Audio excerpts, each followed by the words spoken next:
Salut les amis, c'est Vincent, vous êtes sur Vincent Quête, bienvenue pour un nouveau question de culture. Aujourd'hui je vous emmène à Paris, direction la capitale, et on va jouer ensemble avec les monuments parisiens. Vous en connaissez sûrement la plupart, mais vous ne connaissez peut-être pas leur histoire ou leurs petits détails. Je vous en dis pas plus pour le moment, on va s'amuser à découvrir ou redécouvrir les monuments parisiens, et ça ensemble évidemment, c'est le but de Questions de Culture.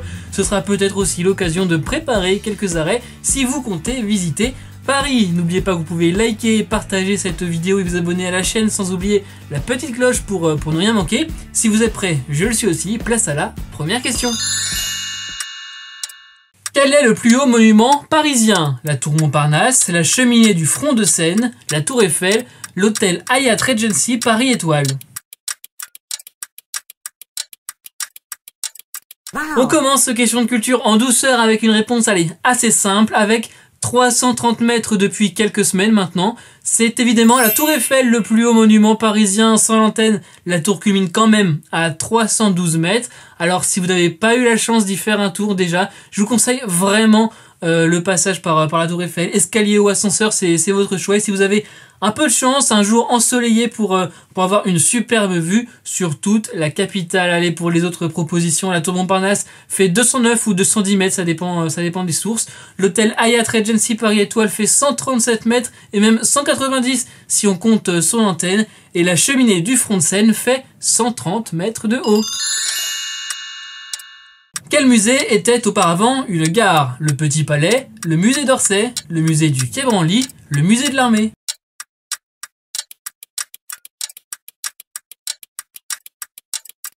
Là aussi, c'est un début en douceur. C'était avant le terminus de la ligne Orléans-Paris, un palais de 1810 devenu un musée en 1986, volonté de l'ancien président Valéry Giscard d'Estaing. C'est le musée d'Orsay qui abrite notamment aujourd'hui une collection assez impressionnante, impressionniste. Allez le voir encore là aussi si vous n'y êtes jamais allé, ça vaut le détour. Alors pour les autres propositions, le Petit Palais date de l'exposition universelle de 1900 et c'est aujourd'hui le musée des Beaux-Arts de la ville de Paris. Le musée de l'Armée, lui, se trouve au sein des Invalides et on peut y voir entre autres le tombeau de Napoléon Ier. Et enfin le musée du Quai Branly Jacques Chirac, ou plutôt le musée des arts et civilisations d'Afrique, d'Asie, d'Océanie et des Amériques. Il a ouvert en 2006. Quel palais abrite le Sénat? Le palais du Luxembourg, le palais Bourbon, le palais Royal, le palais de Tokyo.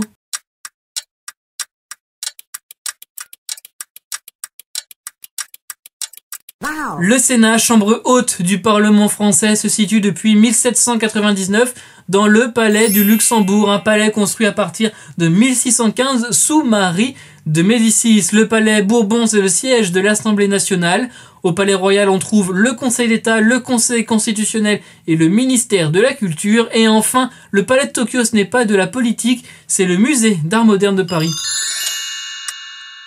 Quel est le plus vieux monument parisien? Les thermes de Cluny, l'obélisque de Luxor, les arènes de Lutèce, Notre-Dame de Paris.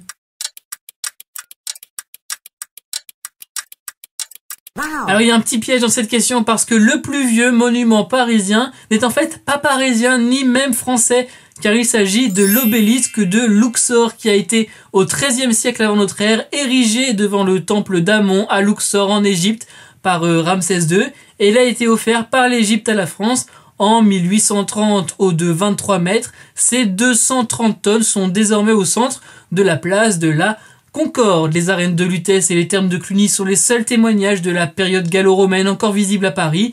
Les arènes datent, elles, du IIe siècle de notre ère et pouvaient accueillir environ 15 000 personnes. Elles font 132 mètres de long et 100 mètres de large à l'origine en tout cas. Vous pouvez d'ailleurs les visiter gratuitement tous les jours. Les thermes de Cluny datent quant à eux de la fin du 1er siècle ou du début du 2e siècle. Ça reste à définir, enfin, vous voyez l'époque. Et enfin, la cathédrale Notre-Dame de Paris a été construite entre 1163 et 1345 sur l'île de la Cité, avant une restauration de fond en comble même, au 19e siècle avec Eugène Viollet-le-Duc, qui a incorporé des éléments et des motifs inédits, et on parle notamment de la flèche. Quel monument a été construit par Yo Ming-pei? La fondation Louis Vuitton, la Philharmonie de Paris, la Cité de la mode et du design, la pyramide du Louvre. Yao Mingpei, architecte américain d'origine chinoise, il a été à l'origine d'une petite révolution dans l'imaginaire des monuments parisiens, un édifice tout en verre, vous l'aurez reconnu, c'est bien la pyramide du Louvre inaugurée en 1988. En quelques chiffres, 200 tonnes, 21 mètres de haut sur une base carrée de 35 mètres de côté, 603 losanges et 70 triangles en verre. Les autres monuments, rapidement, la Cité de la Mode et du Design a été inaugurée en 2012, 2014 pour la fondation Louis Vuitton et enfin 2015 pour la Philharmonie de Paris, un bâtiment signé Jean Nouvel. Quel monument voulu par Napoléon Ier a été inauguré en 1836? L'Arc de Triomphe du Carrousel, l'église de la Madeleine, l'Arc de Triomphe de l'Étoile, la colonne Vendôme. L'empereur Napoléon Ier, j'en profite tout de suite pour vous rappeler que j'ai fait une vidéo sur lui à l'occasion du bicentenaire de sa mort.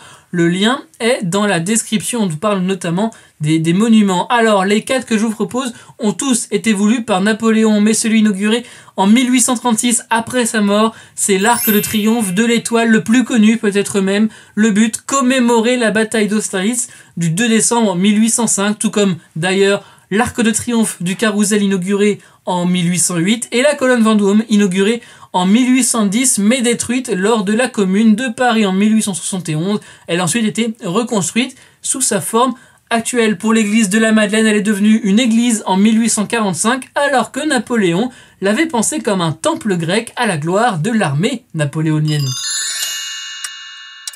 Après la cathédrale Notre-Dame de Paris, quel est le monument religieux parisien le plus visité? La basilique du Sacré-Cœur de Montmartre, l'église Saint-Roch, la Sainte-Chapelle, l'église Saint-Eustache. Alors évidemment Notre-Dame, symbole de Paris, symbole religieux mondial même, on se souvient des réactions dans le monde entier lorsque la cathédrale avait pris feu en 2019.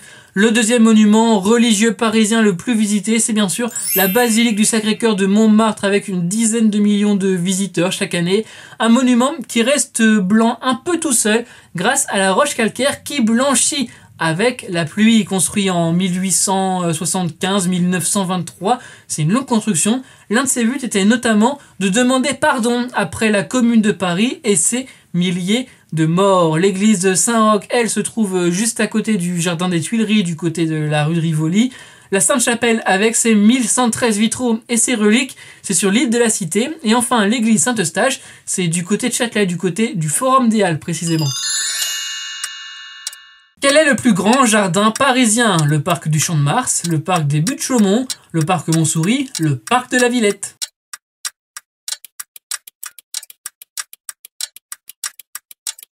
Créé en 1979 dans le 19e arrondissement de la capitale et grand de 550 000 mètres carrés, c'est le parc de la Villette qui est le plus grand jardin parisien. Derrière lui, on trouve le parc des Buttes-Chaumont, toujours dans le 19e avec ses 250 000 mètres carrés.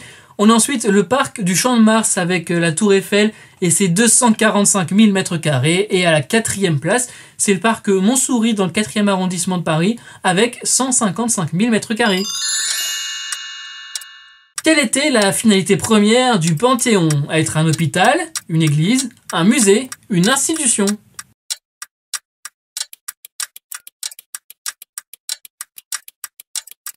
Le Panthéon, aujourd'hui, c'est une nécropole où reposent 81 personnalités, 75 hommes et 6 femmes, ouvert en 1781. C'était au début une église, et oui, avant de devenir le dernier lieu de repos des grands hommes et femmes de France. Pour le bâtiment, il est assez spectaculaire si vous l'avez déjà vu en vrai. 110 mètres de long, 84 de large et un dôme haut de 83 mètres.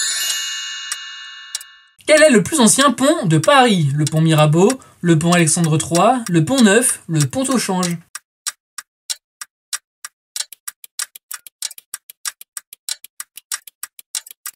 Et pour cette dernière question, je devais quand même parler des ponts à Paris. Au total, il y en a 37 qui relient les deux rives au-dessus de la Seine dans la capitale. Et le plus vieux, eh bien, c'est le pont Neuf. Il porte bien son nom, vous l'aurez remarqué.